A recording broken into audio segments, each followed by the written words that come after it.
নমস্কার, কেমন আছেন সবাই? আশা করি সবাই ভালো আছেন, সুস্থ আছেন। আমরাও সবাই ভালো আছি। আজ হচ্ছে মঙ্গলবার আর এখন বাজে 9:30।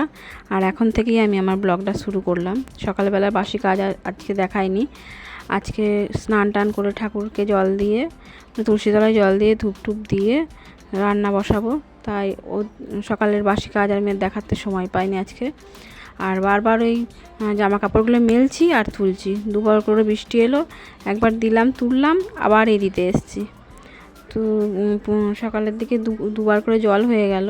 এই জামা কাপড়গুলো মেলে দিয়ে ভাত চাপাবো, মাটির উনুনেই ভাত চাপাবো। ভাতটা এদিকে আমি ভাত চাপিয়েছি আর এদিকে দেখছি বাচ্চারা সব রথ নিয়ে এসছে। রথ নিয়ে সব চেঁচাচ্ছে বাইরে। আমি তাড়াতাড়ি করে গেলাম, গিয়ে দেখছি চলেও গেল। এই যে ছোট্ট একটা রথ নিয়ে বাচ্চারা আনন্দ করছে। যাই হোক, ভালো সুন্দর। অনেকক্ষণ দাঁড়িয়েছিলাম, তারপর ওরা চলে গেল আর আমি এসে আবার তরকারিটা বসালাম।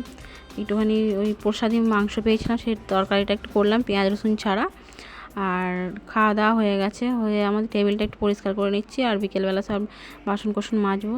বিকেল একটু ঘুমিয়ে পড়েছিলাম, উঠে এগুলো পরিষ্কার করছি। বারান্দাটার অবস্থা খারাপ ছিল, তাই সব পরিষ্কার করে নিয়ে আগে ঝাড় দেবো, দিয়ে বাসনগুলো মাজবো। আর দুপুরবেলা বাসন আমি কিচ্ছু মাজিনি, সব রয়েই গেছে। সেগুলো মেজে নিয়ে উঠোন ঝাড় দেবো। বিছানাপত্র অগোছালো হয়ে গেছে, সেগুলো গুছোতে হবে, তারপরে আমার শান্তি হবে। হ্যাঁ, আবার সন্ধে আছে এখনও, যদি আবার সন্ধে হতে একটু দেরি আছে, কারণ এখন বাজে 6:45। আর সন্ধে হতে তো প্রায় 6:45 বেজে যাবে। তো এখন তো অনেক বড় দিন। আমি যে জামা কাপড়গুলো মেরেছিলাম সেগুলো তুলে নিয়ে সেগুলো আবার গুছাতে হবে।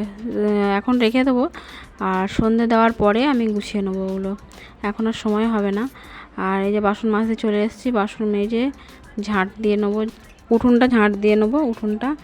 আর আমাদের ছাগলের একটা ফার্ম মতো আছে ছোটো পাড়া, কারণ আজকে আমার হাজব্যান্ড বাড়িতে নেই, তাই ওখানে গিয়ে একবার দেখে নেবো যে ছাগলগুলোকে ঠিকঠাক খেতে দিয়েছে কিনা।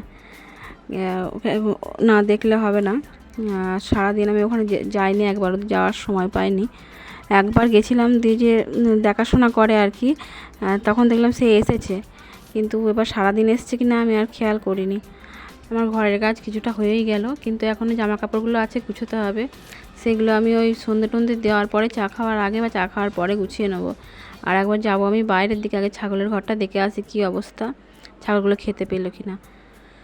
আর তাই এরপরে আবার আমার বাড়িতেও রান্নাবান্না আছে, রাত্রে রান্নাবান্না। রাত্রে একটুখানি ওই মাংস রান্নাবান্না বলতে একটু ভাত হবে, ব্যাস, আর কিছু হবে না। মাংসের তরকারি আছে, হয়ে যাবে। তো সবাই ভালো থাকবেন আর সুস্থ থাকবেন। আমি দেখি একটু বাইরের দিকে যাই, গিয়ে দেখি ছাগলগুলোকে খেতে দিয়েছে কিনা, দেখে আসি একটু, না হলে খেতে পাবে না সারাদিন হয়তো।